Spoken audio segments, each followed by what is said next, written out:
Thank you, Madam President. I want to thank Senator Boxer for her passionate leadership in this defense of the Clean Air Act and the pollutant protections that is the bedrock of America.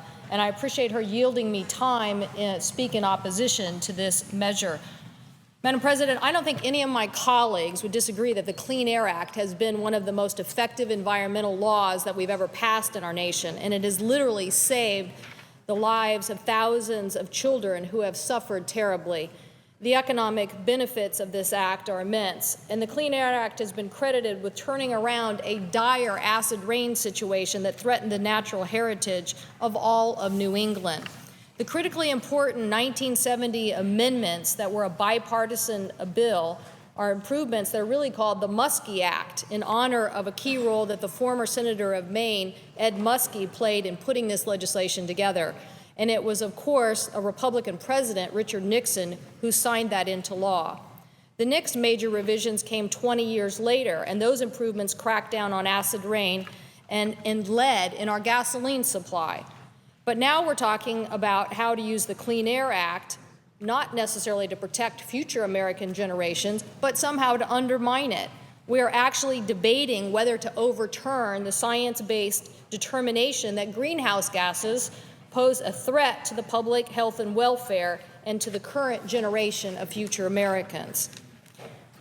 Madam President, the Supreme Court ruled that greenhouse gases are pollutants and are covered by the Clean Air Act, and consequently the court held that the administration must take that determination based on available science about greenhouse gases, and they used that for new motor vehicle laws for our public health and safety. The reasons why I recount all this history, Madam President, is to show that these findings are not a casual or capricious action of a small group of bureaucrats. Rather, it is a result of a long and transparent process prescribed by statute involving the highest court in the land, and it has been a thorough assessment. In announcing her resolution last January, my colleague, Senator Murkowski, said, "We should continue to work on meaningful energy and climate legislation, but in the meantime, we cannot turn a blind eye to the EPA's efforts to impose a backdoor climate regulation." While I fully agree with my colleague on the first point, we need to work together on meaningful energy and climate legislation.